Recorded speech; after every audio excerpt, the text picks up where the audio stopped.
Em entrevista concedida ao Flow Podcast, o atual governador de São Paulo, Tarcísio de Freitas, e ex-ministro de Infraestrutura do governo Bolsonaro, detalha a operação realizada na Baixada Santista, denominada de Operação Escudo, intensificada em resposta à morte do soldado da Rota Patrick Bastos, morto em operação no Guarujá por um tiro de fuzil. Igor, o entrevistador do programa Flow, em determinado momento diz que a sua sensação pessoal da Operação Escudo, após a morte de 16 pessoas na operação, era de uma vingança. Confira em detalhes como tudo se desenrolou na Operação Escudo.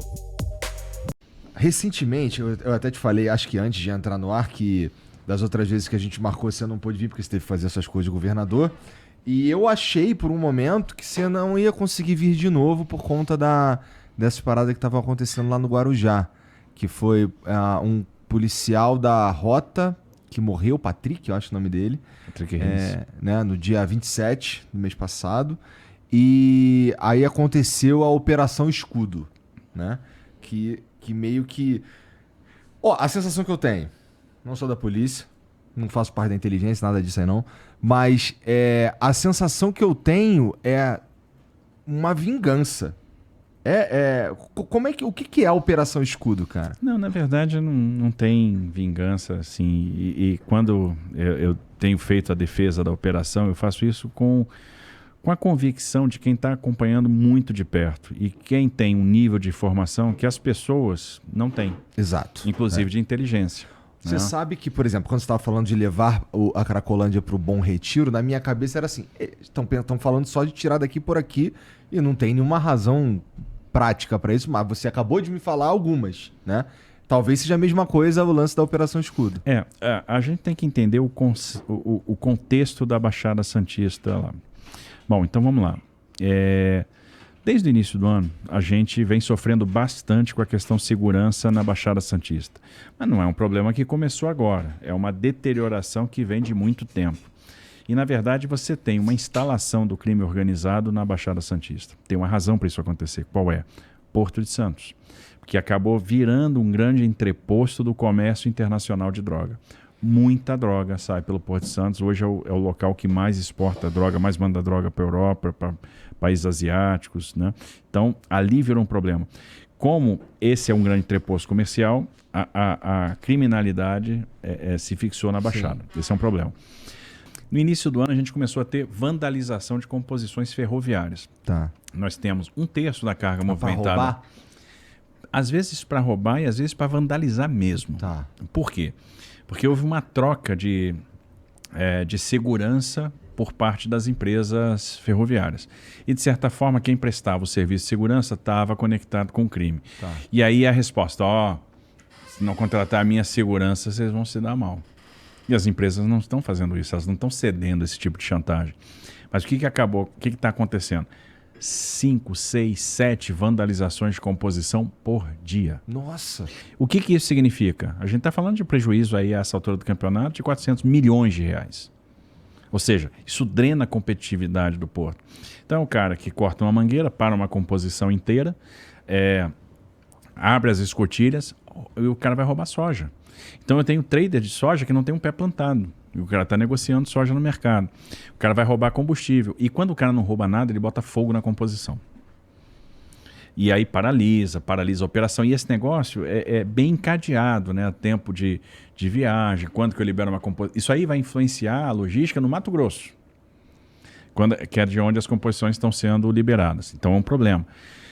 Depois você teve uma onda de criminalidade. Nós tivemos... O pessoal fala do soldado Reis que foi morto nessa operação, e aí a operação começa antes do soldado Reis morrer, que veja, é um soldado da Rota. A Rota não faz policiamento ostensivo. A Rota faz combate ao crime organizado. A Rota estava lá porque estava já em operação. Tá. Então, o que é interessante, porque o nome é Rondas Ostensivas Tobias Aguiar. Mas é uma tropa especial. Né? Então, ela não está naquele policiamento rotineiro ostensivo que a Rota tipo não faz o isso. BOP da PM do Rio de Janeiro. Mas é por aí. Tá. E aí, o que acontece? A gente começou a ter arrastão, muito assalto. Isso tudo tem uma conexão com o crime organizado. A gente começou a ter policiais veteranos mortos. Opa, Nós temos que dar uma resposta. A sociedade está precisando de uma resposta. Tanto é que quando você conversa com a população do Guarujá, né, tira o filtro da mídia, vai lá conversar com as pessoas, o cidadão comum, o empresário, o comerciante, o morador, né, a pessoa que trabalha no hospital.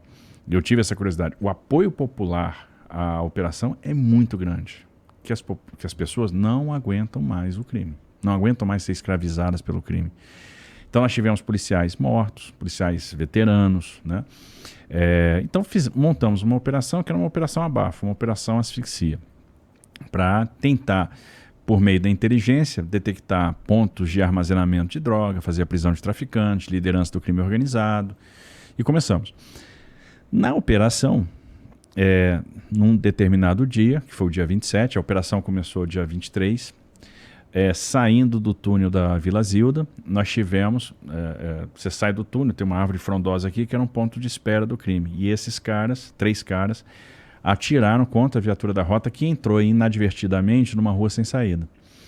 E eles acertaram 2 policiais, um na mão e o soldado Reis, né, com uma bala que transfixou o seu corpo, né, pegou ele na lateral e ele acabou falecendo. E aí houve uma intensificação das ações.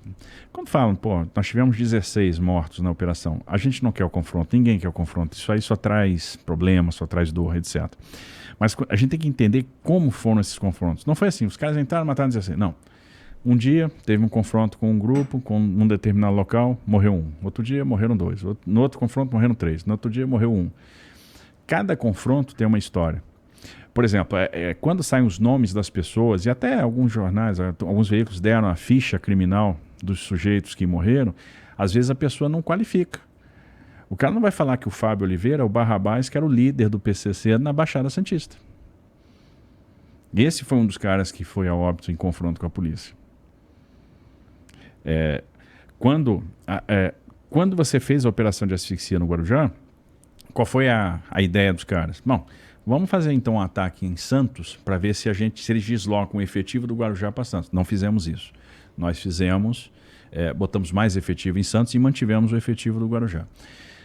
Os caras saem num carro, 4 caras num carro, eles saem do carro com fuzil 556, fazem um tiro numa viatura da PM, acertam uma policial militar pelas costas, com um tiro de 556. Eu fui visitar a Cabo Gomes na Santa Casa de Santos. O tiro parou na coluna vertebral dela, na vértebra. Fuzil 556, arma de forças armadas, arma que você usa em operações militares, combate. Por isso aqui, não pegou a medula. Por isso aqui ela não ficou paraplégica. Bom, foi socorrida, o companheiro que estava com ela na guarnição trocou tiro, eles se evadiram para o Morro de São Bento. E aí a guarnição da polícia foi atrás, houve troca de tiros, dos 4, 2 foram presos, um criminoso foi atingido de raspão, está bem, está preso, era o 02, né, o segundo do crime organizado na Baixada. Outro morreu e o outro se evadiu, também uma liderança importante do crime na Baixada, que nós estamos aí à procura. Um soldado da PM foi ferido nessa troca de tiro, que é o soldado Uriel, está lá na Santa Casa também de Santos, teve lá um rompimento da uretra, está com bolsa, vai ter que fazer uma cirurgia super delicada de reconstituição. Então, quando se fala nessa operação, se conta um lado da história. Né?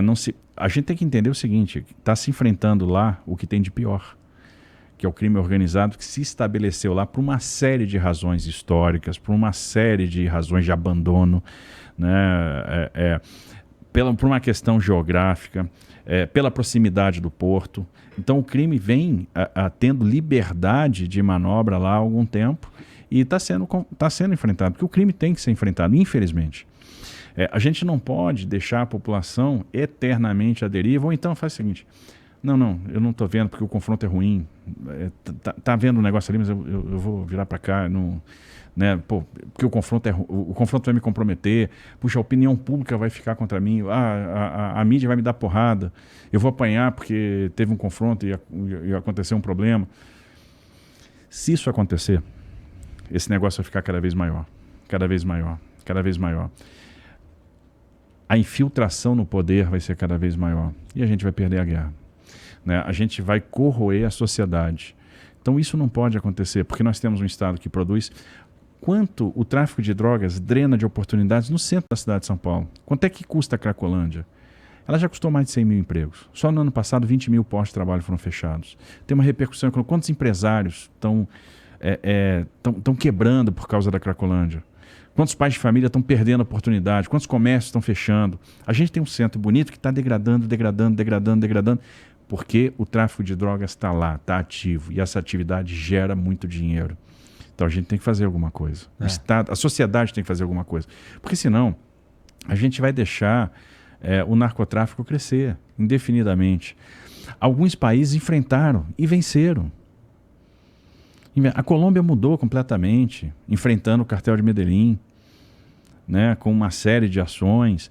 E, obviamente, não é só um enfrentamento policial. Eu tenho que vir com ação social depois, eu tenho que resgatar essas pessoas, tirar essas pessoas das mãos dos criminosos. Eu tenho que entrar com habitação. Olha a quantidade de palafita que você tem na Baixada Santista, pessoas que vivem mal, que passam necessidade, pessoas que foram esquecidas pelo Estado. A gente tem que trazer novidade para a Baixada, a gente tem que trazer emprego para a Baixada. É por isso que eu defendi sempre a privatização do porto. Não é pela privatização.